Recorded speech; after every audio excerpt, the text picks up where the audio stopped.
Bienvenue sur Bien-être et Résilience, le podcast qui explore la façon dont nous pouvons tous améliorer notre bien-être émotionnel, notre santé mentale et notre capacité à faire face aux défis de la vie. Aujourd'hui, nous allons parler du mal-être des adolescents, un sujet très particulier. Dans notre société moderne, les adolescents sont confrontés à de nombreux défis et préoccupations. La pression scolaire, les attentes familiales, les relations sociales et l'influence des réseaux sociaux sont autant de facteurs qui peuvent contribuer au mal-être des jeunes. Il est essentiel d'aborder ce sujet pour mieux comprendre les enjeux auxquels les adolescents font face et pour trouver des solutions adaptées pour les soutenir. Dans cette émission, nous allons chercher à identifier les causes du mal-être chez les adolescents, les conséquences que cela peut avoir sur leur vie quotidienne et les moyens de les aider à surmonter ces difficultés. À travers des témoignages, des analyses et des conseils, j'espère pouvoir contribuer à une meilleure compréhension de cette problématique et encourager la discussion autour de ce sujet important. C'est parti pour l'épisode numéro 5. Dans cette première partie, nous allons explorer les principales sources du mal-être chez les adolescents et tenter de comprendre comment elles influencent leur bien-être. On va parler de la pression scolaire et des attentes familiales, des problèmes d'estime de soi et la quête d'identité, des relations amicales et amoureuses, et enfin des réseaux sociaux et l'impact sur le bien-être psychologique. La pression scolaire est l'une des sources majeures de mal-être chez les adolescents. Le système éducatif actuel, avec ses exigences élevées et sa compétitivité, peut engendrer un stress considérable chez les jeunes. Les adolescents sont souvent confrontés à des évaluations régulières, à la nécessité de choisir rapidement une orientation professionnelle et à la crainte de l'échec. Cette pression scolaire est souvent accentuée par les attentes des parents et de l'entourage familial, qui peuvent pousser les adolescents à vouloir exceller dans leurs études et à satisfaire les ambitions de leur famille. Quasiment tous les adolescents que je reçois en coaching me parlent de cette pression scolaire. Le stress lié à la pression scolaire et aux attentes familiales peut avoir de multiples conséquences sur le bien-être des adolescents. En premier lieu, il peut provoquer des troubles du sommeil, de l'anxiété et de la fatigue chronique. De plus, il peut amener les adolescents à négliger d'autres aspects importants de leur vie, tels que les relations sociales, les activités sportives ou artistiques et leur bien-être émotionnel. Les adolescents qui éprouvent une pression scolaire excessive peuvent également développer un sentiment d'insatisfaction et de frustration, en particulier s'ils n'arrivent pas à atteindre les objectifs qu'ils se sont fixés ou ceux que leur famille leur a imposés. Dans certains cas, cette situation peut mener à un découragement généralisé, voire à un décrochage scolaire. Pour prévenir et atténuer les effets négatifs de la pression scolaire et des attentes familiales sur les adolescents, il est essentiel de créer un environnement éducatif bienveillant et de valoriser les réussites de chaque individu, quelle qu'elle soit. Les parents et les enseignants peuvent jouer un rôle clé en soutenant les adolescents dans leurs choix et en les encourageant à développer leurs compétences et leurs centres d'intérêt, sans les juger uniquement sur leurs résultats scolaires. L'adolescence est une période de transition et de transformation, marquée par de profonds bouleversements physiques, émotionnels et sociaux. Durant cette étape de leur vie, les adolescents sont en quête d'identité et cherchent à définir leur place dans le monde. Cette recherche d'identité peut s'accompagner de nombreuses interrogations et remises en question, et parfois de difficultés à s'accepter et à s'affirmer. Les problèmes d'estime de soi sont fréquents chez les adolescents, en particulier en raison des changements physiques qui surviennent durant cette période. L'apparition de boutons, la prise de poids, ou encore les transformations de la silhouette peuvent générer un sentiment d'insatisfaction et d'inconfort vis-à-vis de leur image corporelle. De plus, les comparaisons avec les pairs et les stéréotypes véhiculés par les médias et les réseaux sociaux peuvent renforcer les complexes et les doutes des adolescents quant à leur apparence et leur personnalité. Une faible estime de soi peut avoir des conséquences négatives sur le bien-être et la santé mentale des adolescents.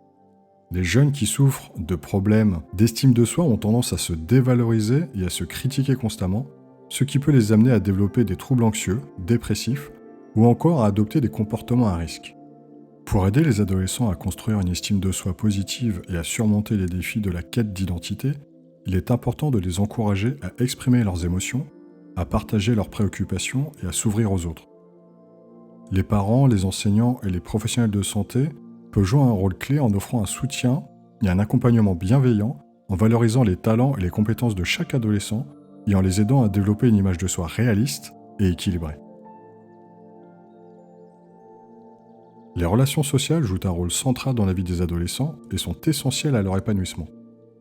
Les amitiés et les premières expériences amoureuses sont des aspects importants de cette période, permettant aux jeunes de développer des compétences relationnelles, d'échanger des idées, de partager des émotions et de créer des liens. Cependant, les relations amicales et amoureuses peuvent aussi être une source de difficultés et de souffrance pour les adolescents. Les conflits avec les amis, les ruptures amoureuses et les déceptions sentimentales sont des expériences douloureuses qui peuvent générer des sentiments de tristesse, de solitude et de mal-être. Les adolescents sont également confrontés à la complexité des relations interpersonnelles et à la nécessité de naviguer entre les attentes des autres, les normes sociales et leurs propres désirs. Cette quête d'équilibre peut être délicate et parfois source de confusion et de stress. Pour aider les adolescents à mieux vivre leurs relations amicales et amoureuses, il est important de leur offrir un espace pour exprimer leurs émotions, leurs craintes et leurs attentes en matière de relations. Les parents, les enseignants et les professionnels de santé peuvent jouer un rôle clé en accompagnant les adolescents dans cette démarche, en les écoutant et en leur offrant des conseils adaptés à leur situation. De plus, il est essentiel d'encourager les adolescents à développer leur empathie, leur communication et leur assertivité, afin de les aider à construire des relations saines et équilibrées.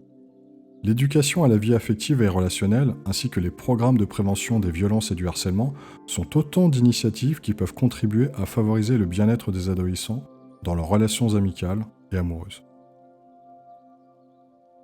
Les réseaux sociaux sont devenus incontournables dans la vie des adolescents, leur permettant de rester connectés avec leurs amis, de partager leurs expériences et de s'informer sur le monde qui les entoure. Toutefois, l'utilisation de ces plateformes peut avoir un impact négatif sur le bien-être psychologique des jeunes, en particulier lorsqu'elle devient excessive ou inadaptée. L'un des principaux problèmes liés aux réseaux sociaux est la comparaison sociale. Les adolescents ont tendance à comparer leur vie à celle de leur père, ce qui peut provoquer des sentiments d'envie, de jalousie et d'insatisfaction. Les images idéalisées et retouchées qui circulent sur les réseaux sociaux peuvent également renforcer les complexes et les problèmes d'estime de soi des jeunes en leur donnant l'impression de ne pas être à la hauteur des normes imposées par la société. De plus, l'utilisation excessive des réseaux sociaux peut entraîner une dépendance et une diminution des interactions sociales réelles, ce qui peut accentuer le sentiment de solitude et d'isolement chez les adolescents. Les réseaux sociaux peuvent également exposer les jeunes à des contenus inappropriés, des discours haineux ou des situations de cyberharcèlement qui peuvent nuire à leur bien-être mental et émotionnel.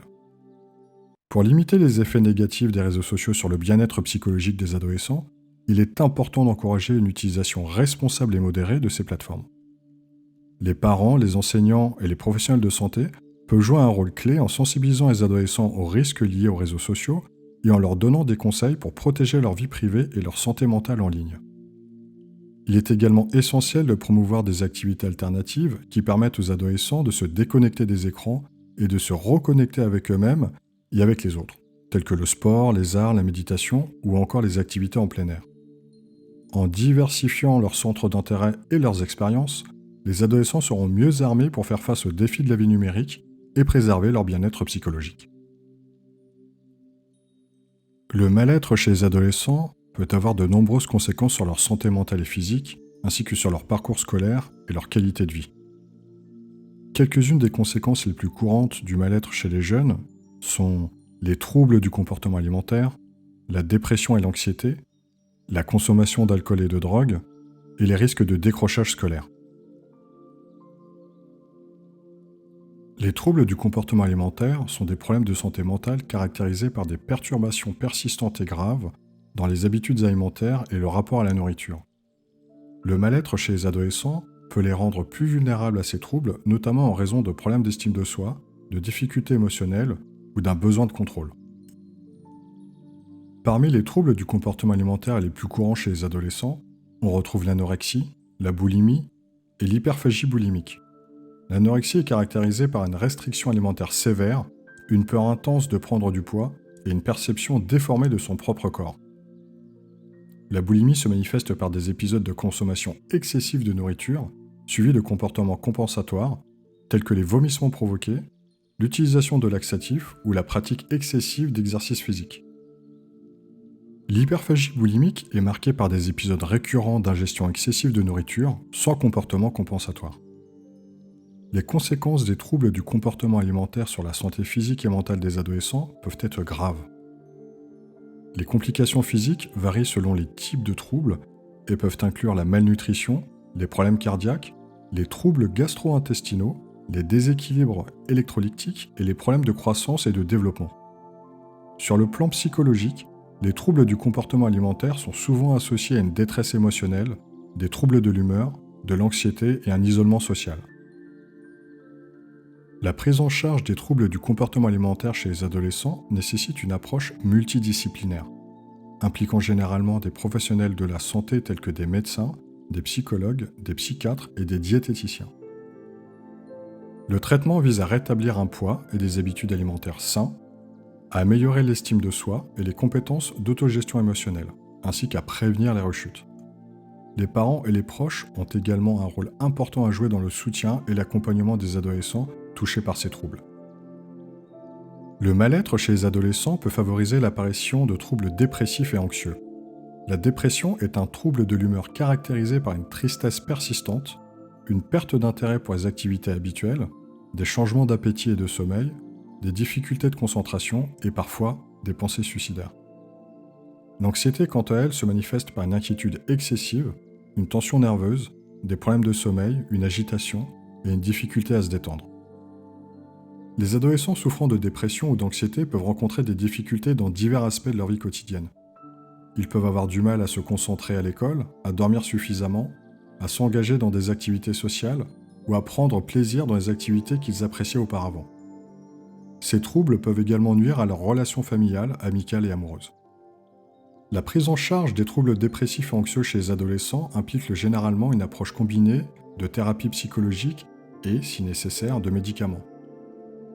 Les thérapies psychologiques, telles que la thérapie cognitivo-comportementale, qu'on appelle TCC, la thérapie interpersonnelle ou la thérapie familiale, peuvent aider les jeunes à comprendre et à gérer leurs émotions, à développer des stratégies d'adaptation et à améliorer leur estime de soi. Dans certains cas, un traitement médicamenteux, comme des antidépresseurs ou des anxiolytiques, peut être prescrit pour atténuer les symptômes et faciliter la participation aux thérapies. Il est important que les parents, les enseignants et les professionnels de la santé soient attentifs aux signes de dépression et d'anxiété chez les adolescents, et les encouragent à demander de l'aide lorsque cela est nécessaire. La détection précoce et la prise en charge adaptée de ces troubles sont essentielles pour prévenir des conséquences à long terme sur la santé mentale et le bien-être des jeunes. La consommation d'alcool et de drogue chez les adolescents peut être une manière de chercher à soulager leur mal-être et de fuir leurs problèmes émotionnels. Ils peuvent y voir un moyen de s'auto-apaiser, de se détendre, de se sentir accepté socialement ou de gérer des situations de stress. Toutefois, la consommation de substances psychoactives peut avoir des conséquences néfastes sur la santé mentale et physique.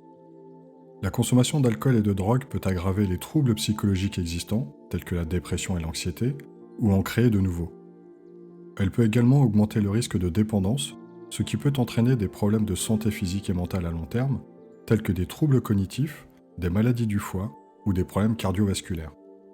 En outre, l'utilisation de substances psychoactives peut avoir un impact sur le comportement des adolescents, les rendant plus susceptibles de prendre des décisions impulsives ou de s'engager dans des activités à risque.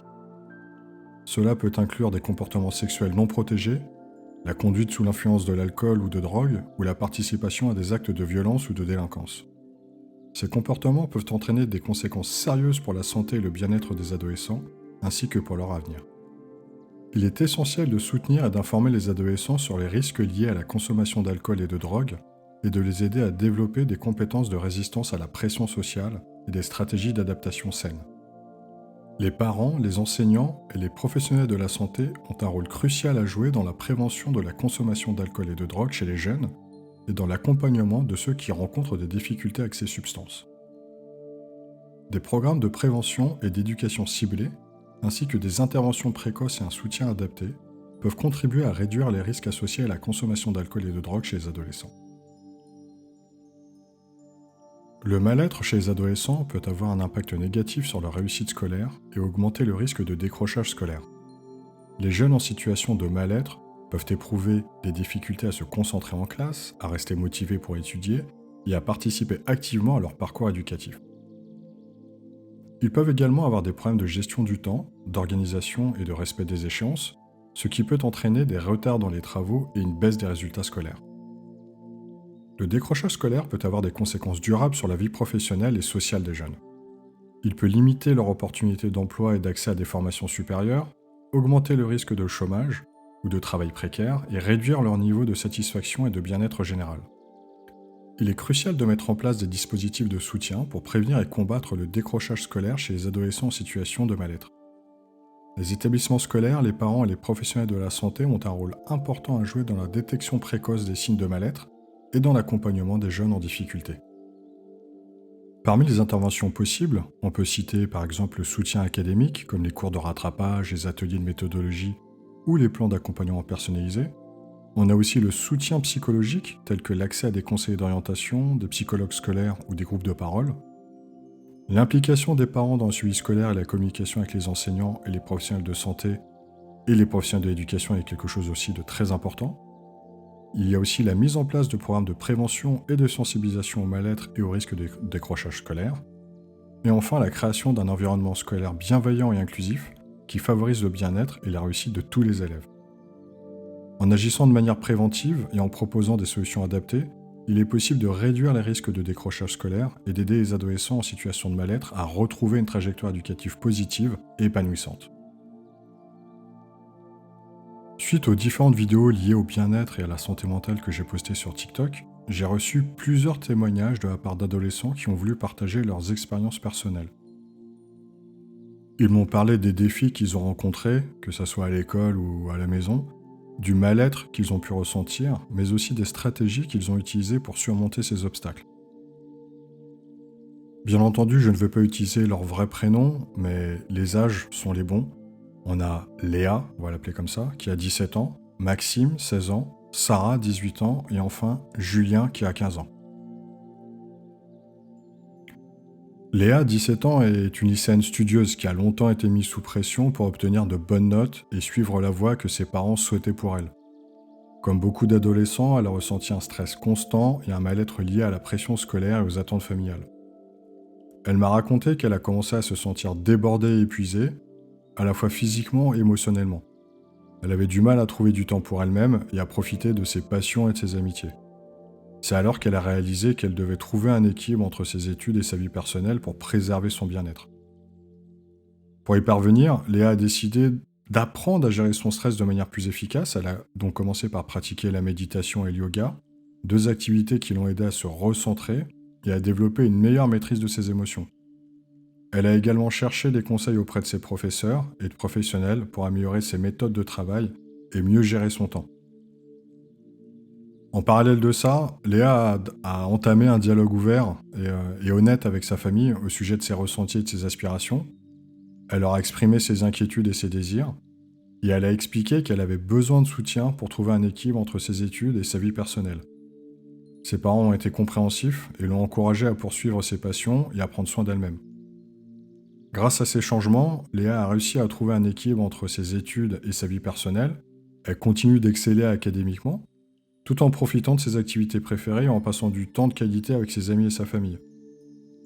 Dans cet exemple, Léa nous montre qu'il est possible de surmonter la pression scolaire et les attentes familiales en apprenant à gérer son stress et en communiquant ouvertement avec les personnes qui nous entourent. Maxime, lui, a 16 ans, c'est un adolescent qui a traversé une période difficile marquée par la dépression et l'anxiété. Comme beaucoup de jeunes, il a dû faire face à des défis tels que la pression scolaire, les problèmes relationnels et les questions d'identité qui ont exacerbé son mal-être. Au début, Maxime a tenté de cacher ses souffrances et de faire face seul à ses problèmes.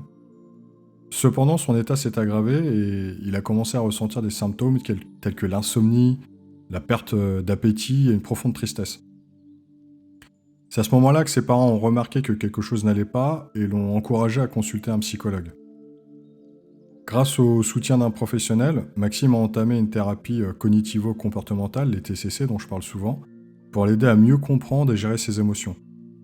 La TCC est une approche thérapeutique qui vise à identifier et à modifier les pensées et les comportements négatifs qui contribuent à la dépression et à l'anxiété. Au fil de ces séances, Maxime a appris à reconnaître ses schémas de pensée négatifs et à les remplacer par des pensées plus positives et réalistes. Il a également travaillé sur l'amélioration de ses compétences en communication et en résolution de problèmes, ce qui lui a permis de mieux gérer les conflits et les situations stressantes dans sa vie quotidienne avec ses potes à l'école par exemple.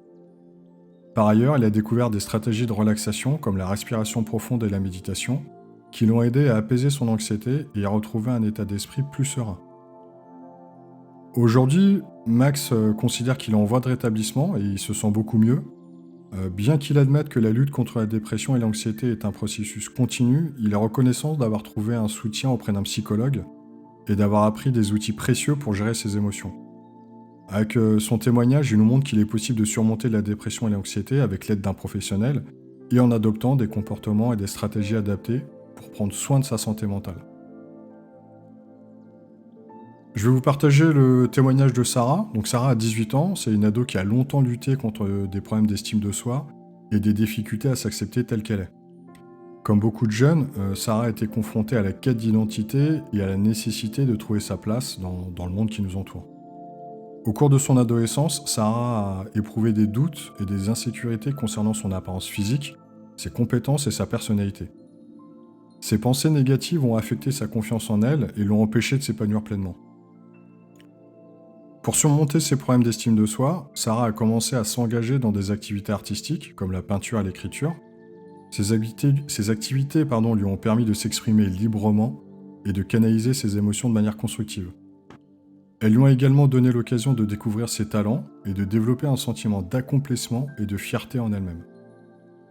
Par ailleurs, Sarah a décidé de rejoindre un groupe de soutien pour les adolescents qui ont traversé des périodes difficiles. Ce groupe lui a offert un espace sûr pour partager ses expériences, écouter les histoires des autres membres et apprendre de leurs stratégies pour surmonter les défis. Au sein de ce groupe, Sarah a réalisé qu'elle n'était pas seule dans sa lutte et a trouvé du réconfort et de la solidarité auprès d'autres adolescents. Aujourd'hui, Sarah a 18 ans, c'est une jeune femme plus sûre d'elle et plus épanouie. Elle a réussi à s'accepter et à s'affirmer en développant ses compétences artistiques et en trouvant du soutien auprès de ses pairs. Son témoignage nous montre que la quête d'identité et les problèmes d'estime de soi peuvent être surmontés en explorant ses passions par exemple, et en s'entourant surtout de personnes qui nous comprennent et nous soutiennent.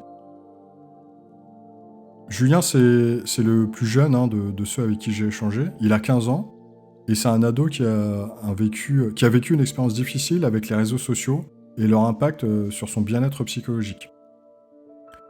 Comme beaucoup de jeunes de son âge, il passait énormément de temps sur ces plateformes, où il se comparait constamment aux autres et était exposé à des images idéalisées de la vie et du bonheur. Au fil du temps, ces utilisations excessives de réseaux sociaux ont commencé à affecter négativement l'estime de soi qu'il avait et à provoquer chez lui des sentiments d'insatisfaction et de jalousie. Il se sentait de plus en plus déprimé et anxieux, ce qui l'a conduit à réaliser qu'il devait changer sa relation avec ces plateformes. Pour améliorer son bien-être psychologique, Julien a décidé de limiter son utilisation des réseaux sociaux. Il a commencé par désactiver toutes les notifications, il a réduit le temps qu'il passait à consulter les fils d'actualité, et il s'est déconnecté de certaines applications à certaines heures de la journée, genre Insta, Snap, TikTok. Cette démarche lui a permis de reprendre le contrôle de son temps et de sa vie numérique. En parallèle, Julien a choisi de se concentrer sur des activités qui lui apportaient du bonheur et du bien-être, comme le sport, la musique et la lecture. Les mangas. Il a également cherché à renforcer ses liens avec ses amis et sa famille dans la vie réelle, en passant plus de temps avec eux et en partageant des moments de qualité. Aujourd'hui, Julien se sent beaucoup mieux et il a retrouvé un équilibre entre sa vie numérique et sa vie réelle. Son témoignage nous montre qu'il est possible de préserver son bien-être psychologique face aux réseaux sociaux, en adoptant une utilisation plus responsable et en se concentrant sur des activités et des relations qui nous apportent de la satisfaction et du bonheur. On l'a vu avec ces témoignages, il y a plusieurs solutions et plusieurs ressources pour aider les adolescents. Le rôle des parents et de l'entourage est hyper important. On peut parler de l'importance aussi du soutien scolaire et professionnel. Il y a des associations et des organismes d'aide qui peuvent aider les jeunes. Et bien entendu, les conseils d'experts pour accompagner les adolescents en difficulté. Les parents et l'entourage des adolescents jouent un rôle crucial pour prévenir et gérer le mal-être chez les jeunes. Ils peuvent agir de différentes manières pour soutenir et aider les adolescents dans cette période parfois difficile. Instaurer un climat de confiance et de communication ouverte, c'est là où les parents doivent créer un environnement où les adolescents se sentent en sécurité pour exprimer leurs sentiments, leurs peurs et leurs préoccupations. C'est clair que c'est pas évident à mettre en place, mais ça implique d'être à l'écoute, de ne pas porter de jugement et de rester attentif aux signaux qu'ils peuvent envoyer. Écouter les préoccupations des jeunes est crucial. Il est important pour les parents de prendre au sérieux les problèmes et les inquiétudes des adolescents. même s'ils peuvent paraître mineurs à leurs yeux. En les écoutant attentivement, les parents montrent leur soutien et leur volonté d'aider leurs enfants à surmonter leurs difficultés. On se doit aussi de soutenir les adolescents dans leurs difficultés. Les parents doivent être présents pour leurs enfants, les encourager et les aider à faire face aux défis auxquels ils sont confrontés. Il est donc essentiel de reconnaître et de valider leurs émotions tout en les guidant pour trouver des solutions adaptées à leurs problèmes. On peut aussi encourager le développement des compétences et des passions, on l'a vu dans un des témoignages. Les parents peuvent aider les enfants à se construire une identité positive en les encourageant à explorer et à développer leurs talents, leurs compétences et leurs centres d'intérêt. Cela peut contribuer à renforcer leur estime de soi et leur confiance en eux. Enfin, promouvoir des relations saines et équilibrées avec les pairs, c'est là aussi où les parents doivent encourager les enfants à nouer des amitiés saines et à établir des liens positifs avec leurs camarades. Ils peuvent les aider en leur apprenant à reconnaître les signes de relations toxiques et en les soutenant dans la recherche d'amis qui partagent leurs valeurs et leurs intérêts. En somme, les parents et l'entourage ont un rôle fondamental à jouer pour soutenir les adolescents dans leur quête de bien-être.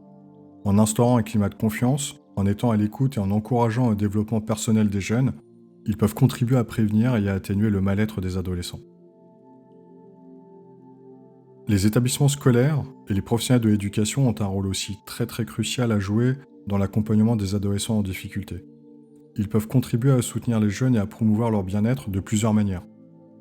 On a le soutien personnalisé. Les enseignants et les conseillers d'orientation peuvent aider les adolescents à surmonter les défis scolaires en proposant un soutien personnalisé, en tenant compte de leurs besoins spécifiques, de leurs forces et de leurs faiblesses. Cela peut inclure des séances de tutorat, des ateliers de gestion du stress ou des programmes d'aide à l'orientation. On a aussi la facilitation d'accès à des ressources pédagogiques adaptées. Les professionnels de l'éducation sont là pour veiller à ce que les élèves aient accès à des ressources pédagogiques adaptées à leurs besoins et à leur niveau.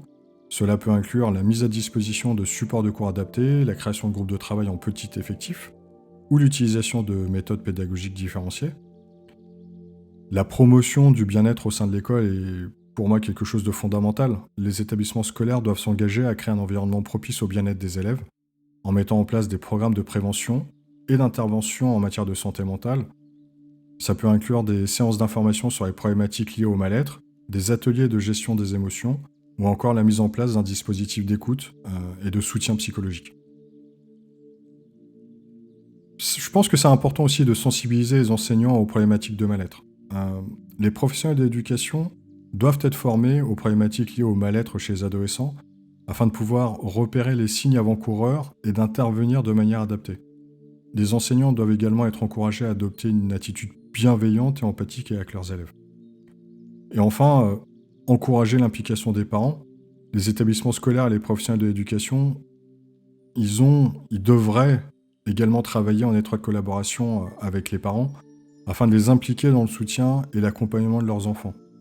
Les écoles peuvent organiser des réunions d'information, des ateliers ou des rencontres individuelles pour favoriser le dialogue entre les parents et les professionnels de l'éducation. Pour résumer, le soutien scolaire et professionnel est essentiel pour accompagner les adolescents en difficulté et promouvoir leur bien-être. En proposant un soutien personnalisé, en facilitant l'accès à des ressources pédagogiques adaptées et en mettant en place des programmes de prévention et d'intervention en matière de santé mentale, les établissements scolaires et les professionnels de l'éducation peuvent contribuer à lutter contre le mal-être chez les adolescents. De nombreuses associations et organismes se consacrent au bien-être des adolescents et offrent des services de soutien, d'écoute et d'accompagnement. Ces structures jouent un rôle crucial dans la prise en charge des jeunes en difficulté et proposent diverses ressources pour les aider à surmonter leur mal-être. On a les lignes d'écoute et de soutien. Plusieurs associations proposent des services d'écoute téléphonique ou en ligne, permettant aux adolescents de s'exprimer librement et anonymement, ça c'est important, sur leurs problèmes et leurs préoccupations. Ces lignes d'écoute sont souvent tenues par des professionnels de la santé mentale ou des bénévoles formés à l'écoute active. On a aussi la consultation psychologique. Certaines associations offrent des consultations gratuites ou à des tarifs réduits avec des psychologues ou des psychiatres. Cela permet aux adolescents en difficulté d'accéder à un suivi psychologique adapté à leur situation, même s'ils n'ont pas les moyens de payer une consultation en cabinet privé. On a aussi les groupes de soutien. Les associations peuvent également organiser des groupes de soutien pour les adolescents, où ils peuvent échanger sur leurs expériences, partager leurs difficultés et apprendre des stratégies pour faire face à leur mal-être. Ces groupes sont souvent animés par des professionnels de la santé mentale et permettent aux jeunes de se sentir moins seuls face à leurs problèmes. On a également des organismes d'aide qui proposent parfois des ateliers et des activités destinées à aider les adolescents à développer leurs compétences émotionnelles, sociales et relationnelles. Ces ateliers peuvent aborder des thèmes tels que la gestion du stress, la communication, la résolution de conflits ou l'estime de soi. En termes d'information et de sensibilisation, on a des associations et des organismes d'aide qui ont également pour mission d'informer et de sensibiliser les adolescents, leurs familles et les professionnels de l'éducation aux problématiques liées au mal-être. Ils peuvent organiser des conférences, des forums ou des campagnes de communication pour diffuser des informations sur les signes de mal-être, les facteurs de risque et les ressources disponibles. En résumé, les associations et organismes d'aide jouent un rôle essentiel dans la prise en charge et l'accompagnement des adolescents en difficulté, en proposant des services d'écoute, des consultations psychologiques, des groupes de soutien, des ateliers et des actions de sensibilisation. Ces structures, hyper utiles et qui fonctionnent souvent via du bénévolat, contribuent à promouvoir le bien-être des jeunes et à lutter contre leur mal-être. En tant que coach, je vais vous donner quelques conseils pour vous aider, vous les parents, ainsi que les professionnels de l'éducation, à soutenir et à mieux soutenir les adolescents en difficulté. On peut commencer par adopter une approche empathique et bienveillante. Pour moi, il est essentiel de se montrer compréhensif et à l'écoute des besoins des adolescents. Encouragez-les à exprimer leurs émotions et leurs préoccupations et faites preuve de soutien sans jugement. Ça, c'est hyper important. Valorisez les réussites et les efforts. Soulignez les progrès et les réussites des adolescents, même s'ils sont petits. Cela contribue à renforcer leur estime de soi et leur confiance en leurs capacités. Encouragez l'expression des émotions. Il est important d'aider les adolescents à exprimer leurs émotions de manière saine et constructive. Encouragez-les à parler de leurs sentiments et à utiliser des techniques de gestion des émotions telles que la méditation, la relaxation ou l'écriture. Développez des stratégies de résilience. Aidez les adolescents à développer des compétences de résilience comme la capacité à faire face aux échecs et aux déceptions et à rebondir après des expériences difficiles. Soutenez la gestion du stress. Apprenez aux adolescents des techniques de gestion du stress telles que la respiration profonde, la visualisation ou la pratique d'activités physiques régulières. Encouragez-les également à trouver un équilibre entre les études, les loisirs et le temps libre. Encouragez les relations saines. Aidez les adolescents à y établir et à maintenir des relations amicales et amoureuses saines basées sur le respect, la confiance et la communication. Veillez à une utilisation responsable des réseaux sociaux. L'idée n'est pas de les priver de TikTok ou de Snap, mais sensibiliser les adolescents aux risques liés à une utilisation excessive des réseaux sociaux et encouragez-les à établir des limites dans leur utilisation. Orientez-les vers des ressources professionnelles. Si vous constatez que le mal-être de l'adolescent persiste ou s'aggrave, n'hésitez pas à consulter un professionnel de la santé mentale, comme un psychologue, un psychiatre ou un coach, pour obtenir un soutien et un accompagnement adapté.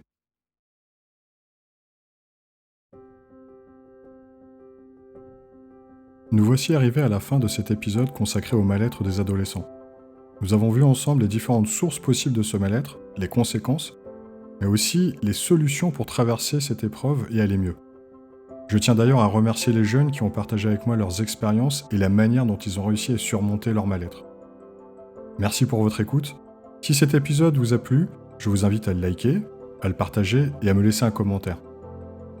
Prenez soin de vous, prenez soin de vos ados et rappelez-vous que la santé mentale compte. À la semaine prochaine.